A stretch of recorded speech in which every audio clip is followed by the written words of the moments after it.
Great Reset? That sounds more like buzzword bingo masking some nefarious plan for world domination.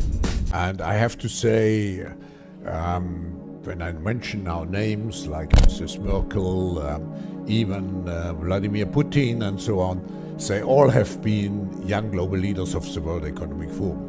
Mm-hmm. But what we are very proud of now, the young generation, like Prime Minister Trudeau, President of Argentina and so on, is that we penetrate the cabinets.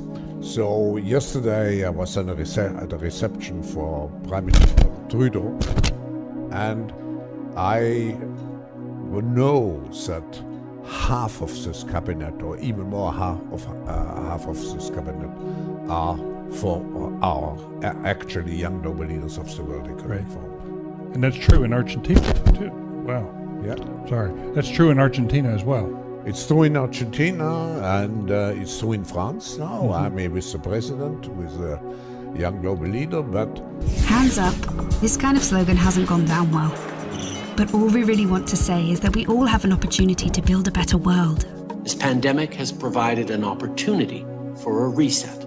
This is the plan that I've repeatedly warned about, to take the tools of oppression used to tackle the coronavirus and use them all, lockdowns, forced business closures, exclusion zones, isolation. We heard Angela Marsden earlier, businesses shut down, isolation at home, all of that, all of those measures, including destroying private property rights and private income in order to tackle the climate crisis.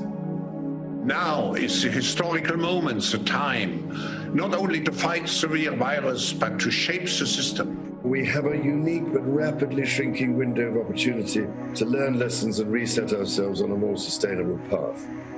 It is an opportunity we have never had before and may never have again. So we must use all the levers we have at our disposal, knowing that each and every one of us has a vital role to play. The Great Reset is a welcome recognition that this human tragedy must be a wake-up call. It is imperative that we reimagine, rebuild, redesign, reinvigorate, and rebalance our world. Rebalancing investment, harnessing science and technology, and advancing the transition to net zero emissions, all elements of the Great Reset, are fundamental to building the future we need. And that last one was the clown Guterres, who was at the Climate Ambition Summit, telling us the world is going to cook by 3.5 degrees or something by the end of the century. Yeah, right. This Great Reset is as serious and as dangerous a threat to our prosperity, to your prosperity and your freedom, as we have faced in decades. With these powerful bodies, including the World Economic Forum, the United Nations, the International Monetary Fund, and even Prince Charles boasting that within a few short years, yes, their words, you will own nothing and you will be happy. Remember, this is not me saying this is them. They are even running ads for the Great Reset.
Imagine a world where the richer you are, the less you own. A world where a fancy car, a large house, and expensive clothes cease to be a status symbol and become a burden, while experiences replace belongings as what we cherish the most.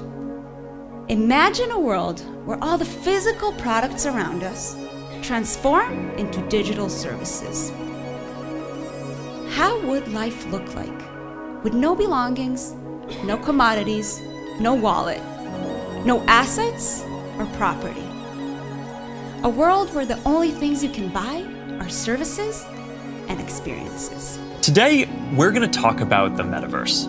Imagine you put on your glasses or headset and you're instantly in your home space. I once was taught a meditation technique by this teacher, and he actually told me to do this myself in your own mind. He goes, when you meditate, before your day of preparation, meditate a space, make it beautiful, make sure you have to walk into a forest and cross a river to get there, which are sort of Jungian and archetypal techniques to establish a psychic connection with your archetypal mind space. Then he says, envisage a space within there, like a shed or a shack or a mansion, whatever you want to be in. It could be a palace. Then you go in there and put on your outfit for the day. If you've got a day of meetings and confrontations, you might want to wear some armor. If you've got a day with your family, you will wear something appropriate for that. Put on your uniform for the day. This is becoming mindful and conscious. This is another example of externalizing something that ought operate within the interior domain. We are primarily beings of consciousness. What I mean by that is not some airy-fairy thing, is your life is your experience of your life, stands to reason, right? The things you smell, touch, think, project, make up your reality. Outsourcing that internal reality to Facebook or Meta is not going to make life better. It's going to abstract you from the inner reality of your life. I've got enough problems with this little bloody phone. If I can pretend to be a football manager, that'll steal 8 hours in my day like that. If I can start wandering around in a place and dressing up as a samurai and putting on boxing gloves, you'll not see me. I'll be out of reality. That's it. Your children are starving. I would get them with my samurai sword. People's problem is not that we're too disconnected from reality. It's that we are not connected to reality enough. This is the opposite of what's required. That they are now promising you will own nothing and you will be happy. What they should have added is, and we, the very rich, will own everything and be even happier. And the disruption is an opportunity for us to reset. This pandemic has provided an opportunity for a reset. A golden opportunity to build something better. He calls it the Great Reset. For my part, through my Sustainable Markets Initiative and the Great Reset, I want to achieve a great reset to rewrite Japan's blueprint. You have finished right state during the Great Reset. William, we're about to see, or it's been announced, that we're about to see a Great Reset. I'm hopeful that we're going to have a Great Reset. Next year's event titled The Great Reset. The pandemic presents an opportunity. You see a very strong component of the forum community. Now, why I'm so proud of this community? Because those are people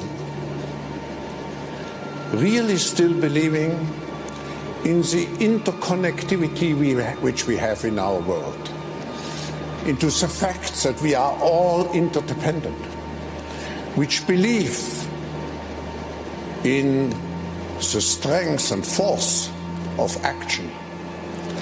People ready to work together to improve the state of the world. People who know that change is not just happening, but change can be shaped by us.